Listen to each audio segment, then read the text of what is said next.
Hello दोस्तों, good morning. स्वागत है एक बार फिर सभी का स्टडी 2.0 में। तो आज है 9 सितंबर। आज के वीडियो में बात करेंगे 9 सितंबर 2023 के मोस्ट इम्पोर्टेंट करंट अफेयर के क्वेश्चन के बारे में। तो दोस्तों, आज के वीडियो में बहुत सारे रिवीजन पॉइंट लिए गए हैं। तो आज का जो वीडियो बहुत ही ज़्यादा इन्फॉर्मेटिव होने वाले हैं। तो रिवीजन पॉइंट लेने से फ़ायदा ये होता है कि आप तो देख रहे होते हैं डेली करंट अफेयर, लेकिन साथ ही साथ पिछले 4-5 महीने की करंट अफेयर रिकवर होते रहते हैं। तो आज की वीडियो ऐसी ही होगी। तो वीडियो को लाइक कर दीजिए। अगर चैनल पर नए हैं तो चैनल को सब्सक्राइब करके बेल आइकन को प्रेस कर लीजिए, ताकि हर वीडियो का नोटिफिकेशन आपको मिलता रहे। तो नोटबुक पेन लेकर बैठ जाइए। तो शुरू करते हैं आज का करंट अफेयर।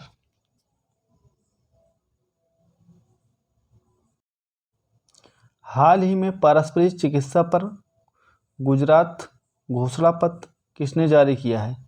तो इसका जो राइट आंसर है ऑप्शन नंबर ए सही है, WHO ने। ठीक है, याद रखना।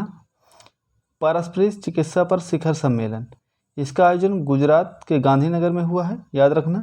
करने वाला आयुष मंत्रालय और WHO की बात आई तो WHO की जो स्थापना हुई 7 अप्रैल 1948 में हुई है। इसका मुख्यालय जेनेवा में है और इसके अध्यक्ष वर्तमान में डॉक्टर टेड्रोस हैं। तो याद रखना। आयुष मंत्रालय आया था। आयुष के बारे में इसका फुल फॉर्म क्या होता है, याद रखना। ए से आयुर्वेद, वाई से योगा, यू से यूनानी, एस से सिद्ध और एस से होम्योपैथी। तो चलते हैं, आगे बढ़ते हैं। गदर पार्टी की स्थापना किसने की? लाला हरदयाल। स्थान जहाँ पे हुई है ये है सैन फ्रांसिस्को USA। और कब हुआ है? 1913 में गदर पार्टी की स्थापना की गई है। सैन फ्रांसिस्को USA में लाला हरदयाल ने इसकी स्थापना की है। याद रखना। नील नदी का वरदान किसे कहते हैं? ये मिस्र को कहते हैं। पानी में घुलनशील विटामिन B और C हैं। वसा में घुलनशील विटामिन आपसे पूछे तो ADEK है। याद रखना। COP27 कहाँ पर हुआ? तो ये है शर्म अल शेख, जो कि मिस्र में स्थित है। याद रखना, शर्म अल शेख। तो चलते हैं, आगे बढ़ते हैं। अगला क्वेश्चन, हाल ही में दुनिया के पहले AI एंटी ड्रोन सिस्टम इंद्रजाल का अनावरण कहाँ किया गया है? तो इसका जो राइट आंसर है, बताइए इसका राइट आंसर क्या है? जो इसका राइट आंसर है ऑप्शन नंबर C सही है, हैदराबाद में किया गया है इंद्रजाल। ये दुनिया का पहला कृत्रिम बुद्धिमत्ता आधारित एंटी ड्रोन सिस्टम है। निर्माण इसका जो किया है वो ग्रेन रोबोटिक्स फर्म ने किया है, जो कि हैदराबाद में स्थित है। याद रखना। इसका उद्देश्य क्या है? हर खतरे से निपटने में सक्षम है। याद रखना, चाहे वो ड्रोन हो या हथियार हो या बम हो, तो सब सारे खतरों से निपटने में ये सक्षम है। तो इसका जो अनावरण किया गया हैदराबाद में किया गया है। चलते आगे बढ़ते हैं। एशिया की सबसे लंबी नदी अगर आपसे पूछे तो यांगटीसी नदी है। यांगटीसी नदी के किनारे कौन सा शहर बसा है? ये शंघाई शहर बसा है। पृथ्वी के फेफड़े किसे कहते हैं? अमेजोन वर्षावन को जो पृथ्वी के फेफड़े कहते हैं। तो याद रखना। राष्ट्रीय जलमार्ग 2 किस नदी पर स्थित है? ये ब्रह्मपुत्र नदी पर स्थित है। आगे बढ़ते हैं। कर्क रेखा 2 बार काटने वाली नदी, तो ये माही नदी है। मकर रेखा को 2 बार काटने वाली नदी कांगो नदी है। विषुवत रेखा को 2 बार काटने वाली नदी लिम्पोपो नदी है। याद रखना। अगला हमारा पॉइंट ये है कि जो कर्क रेखा और मकर रेखा और विषुवत रेखा, तीनों रेखाओं को किस महाद्वीप से होकर गुजरती हैं? तो ये अफ्रीका महाद्वीप से होकर गुजरती हैं। याद रखना।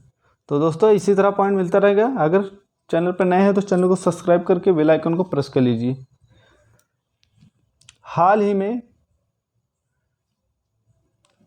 में कनाडा के अंतर्राष्ट्रीय क्रिकेट खेलने वाली पहली ट्रांसजेंडर क्रिकेटर कौन है?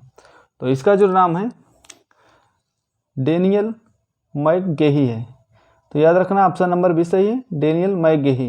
ये कनाडा के अंतर्राष्ट्रीय क्रिकेट खेलने वाली पहली ट्रांसजेंडर क्रिकेटर हैं। तो याद रखना। चलते हैं आगे बढ़ते हैं। तराइन का युद्ध 1900 तराइन का युद्ध जो है 1191 में किसने जीता? तो ये पृथ्वीराज थर्ड ने जीता है। याद रखना ये जो है तराइन का युद्ध 1191 में हुआ है। ये पृथ्वीराज और वर्सेस मोहम्मद गोरी के बीच हुआ है। इसमें पृथ्वीराज ने जो जीता है। और तराइन का जो सेकंड युद्ध है वो 1192 में हुआ है और इसमें जो मोहम्मद गोरी ने जीता है दूसरे युद्ध में। तो याद रखना तराइन का दूसरा युद्ध कब हुआ? 1192 में हुआ। रमन मैग्सेसे अवार्ड पाने वाली पहले व्यक्ति ये विनोबा भावे हैं। याद रखना रमन मैग्सेसे अवार्ड।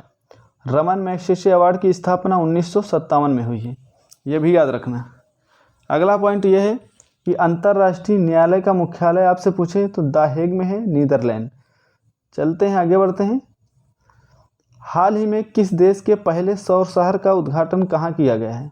हाल ही में देश के पहले सौर शहर का उद्घाटन कहाँ किया गया है? तो इसका जो राइट आंसर है ऑप्शन नंबर सी सही है, सांची में किया गया है। सांची मध्य प्रदेश। याद रखना सांची मध्य प्रदेश में पहले सौर शहर का उद्घाटन किया गया है। क्यों किया गया है? क्योंकि सांची से ही कर्क रेखा जो कर्क रेखा के ऊपर स्थित है। सांची जो है कर्क रेखा के ऊपर स्थित है, याद रखना। इसीलिए यहाँ पे सौर शहर का उद्घाटन किया गया है। ये उद्घाटन वहाँ के सीएम शिवराज सिंह चौहान ने किया है, याद रखना। चलते हैं आगे बढ़ते हैं। भारत का पहला 24x7 सौर ऊर्जा संचालित गांव ये मोढेरा गांव है, गुजरात में स्थित है। भारत का शुद्ध शून्य कार्बन उत्सर्जन का लक्ष्य 2070 रखा गया है। कोराण के सूर्य मंदिर का निर्माण किस वंश के शासक ने करवाया? तो ये गंग वंश के शासन ने करवाया है, नरसिंह देव फर्स्ट ने, याद रखना। गोल्डन पैगोडा किस देश को कहते हैं? ये म्यांमार को कहते हैं। अंतर्राष्ट्रीय सौर गठबंधन का मुख्यालय गुरुग्राम हरियाणा में है। आगे बढ़ते हैं। हाल ही में प्रारंभ एडॉप्ट ए हेरिटेज 2.0 प्रोग्राम का पहला संस्करण कब लॉन्च किया गया है? तो इसका जो राइट आंसर है ऑप्शन नंबर ए सही है, 2017 में इसका पहला संस्करण को लॉन्च किया गया है। ASI भारतीय पुरातत्व सर्वेक्षण ने इसे लॉन्च किया है और इसके जो जनक थे भारतीय पुरातत्व सर्वेक्षण के ये अलेक्जेंडर कनिंघम थे और इसकी स्थापना 1861 में हुई है। इसने एडॉप्ट ए हेरिटेज 2.0 प्रोग्राम को लॉन्च किया है, याद रखना। और एक भारतीय विरासत ऐप को भी ASI ने लॉन्च किया है और अनुमति ऐप भी लॉन्च किया है, तो याद रखना। चलते हैं आगे बढ़ते हैं। ASI के वर्तमान में हेड वी विद्यापति हैं, याद रखना। वी विद्यापति ASI के वर्तमान में हेड हैं। कालाजार रोग किस कारण से होता है? यह परजीवी से होता है, याद रखना। विडाल टेस्ट किस रोग से में करते हैं? विडाल टेस्ट जो होता है किस रोग में करते हैं? तो ये टाइफाइड में करते हैं। टाइफाइड ये जीवाणु से होता है। DPT का टीका जो लगता है वो डिप्थीरिया, काली खांसी और टिटनेस में लगाया जाता है, DPT का टीका। MMR का टीका मीजल्स, मम्स और रुबेला रोग में लगाए जाते हैं। तो ये इतने पॉइंट को याद रखना। चलते हैं आगे बढ़ते हैं। पहला अंतर्राष्ट्रीय पुलिस सहयोग दिवस कब मनाया गया? तो इसका जो राइट आंसर है ऑप्शन नंबर ए सही है, 7 सितंबर को मनाया गया है। 7 सितंबर को इसे मनाया गया है अंतर्राष्ट्रीय पुलिस सहयोग दिवस। इसकी स्थापना, इसे इंटरपोल भी कहते हैं अंतर्राष्ट्रीय पुलिस को। इसकी स्थापना जो हो 7 सितंबर 1923 को हुई है और इंटरपोल का मुख्यालय आपसे पूछे तो लियोन्स फ्रांस में है। इसकी जो 90वीं वर्षगांठ बैठक पर दिल्ली में आयोजित की गई है, इसकी जो 90वीं बैठक हुई है वो दिल्ली में आयोजित की गई, याद रखना। इंटरपोल में वर्तमान में 195 देश हैं। 100वीं वर्षगांठ के उपलक्ष्य में पहला अंतर्राष्ट्रीय पुलिस सहयोग दिवस मनाया गया है। भारत इसका जो सदस्य बना था ये 1949 में बना था, याद रखना। भारत इसका सदस्य 1949 में बना था। तो इसका राइट आंसर है 7 सितंबर। आगे बढ़ते हैं। अगला हमारा पॉइंट यह है कि जो छठा पोषण माह किसे घोषित किया है, सितंबर माह को घोषित किया गया है। राष्ट्रीय शिक्षक दिवस 5 सितंबर को मनाते हैं। अंतर्राष्ट्रीय साक्षरता दिवस 8 सितंबर को मनाते हैं। हिंदी दिवस 14 सितंबर को और विश्व हिंदी दिवस 10 जनवरी को मनाते हैं। और विश्व हृदय दिवस 29 सितंबर को मनाते हैं, याद रखना। चलते हैं, आगे बढ़ते हैं। अगला क्वेश्चन, हाल ही में शिक्षा मंत्रालय और कौशल विकास मंत्रालय ने छात्रों, शिक्षकों और उद्यमियों को सशक्त बनाने के लिए किसके साथ समझौतादारी की है? तो इसका जो राइट आंसर है ऑप्शन नंबर ए सही है, मेटा के साथ। मेटा के साथ समझौता किया है, तो याद रखना मेटा के साथ किया है। इसका उद्देश्य यह है कि जो छात्र हैं, शिक्षक हैं, उद्यमियों की डिजिटल जो मार्केटिंग सिखाना इसका उद्देश्य है। ये 3 साल के लिए किया गया है, याद रखना। तो चलते हैं, आगे बढ़ते हैं। तुलबुल परियोजना किस नदी पर है? ये झेलम नदी पर जम्मू कश्मीर में स्थित है। माता टीला परियोजना किस नदी पे है? ये बेतवा नदी पे है। जुगलबंदी चैटबॉट किसने लॉन्च किया है? ये माइक्रोसॉफ्ट ने लॉन्च किया है। बार्ड किसने लॉन्च किया है? गूगल ने लॉन्च किया है बार्ड। ग्राम पंचायत का गठन किस अनुच्छेद में है पूछे आपसे, तो अनुच्छेद 40 बताएंगे। चलते हैं, आगे बढ़ते हैं। अगला क्वेश्चन नंबर 8 है, हाल ही में लगातार 10 बार इटालियन ग्रांड पिक्स जीतने वाला विश्व रिकॉर्ड किसने बनाया? जीतने का जो विश्व रिकॉर्ड बनाया है वो किसने बनाया है? इसका जो राइट आंसर है ऑप्शन नंबर बी सही है, मैक्स वर्स्टेपेन। मैक्स वर्स्टेपेन ने बनाया है। जो मैक्स वर्स्टेपेन है ये रहने वाले हैं नीदरलैंड के, और जो इनकी टीम है वो रेडबुल टीम है, तो याद रखेंगे। चलते हैं, आगे बढ़ते हैं। बंगाल विभाजन के समय भारत का वायसराय कौन था? तो ये लॉर्ड कर्जन था। 1905 में बंगाल विभाजन हुआ था, याद रखेंगे। 1905 में बंगाल विभाजन हुआ था, तो लॉर्ड कर्जन बंगाल विभाजन के समय भारत के वायसराय थे। आपसे पूछे कि मरुस्थली क्षेत्र में पाई जाने वाली वनस्पति को क्या कहते हैं? ये जीरोफाइट कहते हैं। पेट्रोलियम निर्यातक देशों के संगठन ओपेक का मुख्यालय कहाँ है? तो वियना में है, और इसकी स्थापना 1960 में हुई है, याद रखेंगे। चलते हैं, आगे बढ़ते हैं। अगला क्वेश्चन हमारा, हाल ही में मूडीज इन्वेस्टर्स सर्विस ने 2023 कैलेंडर वर्ष के लिए भारत की विकास दर कितनी अनुमानित की है? तो इसका जो right answer option number C सही है, 6.7% अनुमानित की है। 6.7% अनुमानित की है। तो चलते हैं, आगे बढ़ते हैं। आपसे पूछे भारतीय प्रतिभूति एवं विनिमय बोर्ड सेबी वर्तमान में कैसा संगठन है? तो ये वैधानिक संगठन है, याद रखना। और सेबी की स्थापना 12 अप्रैल 1988 को हुई है, ये भी याद रखना।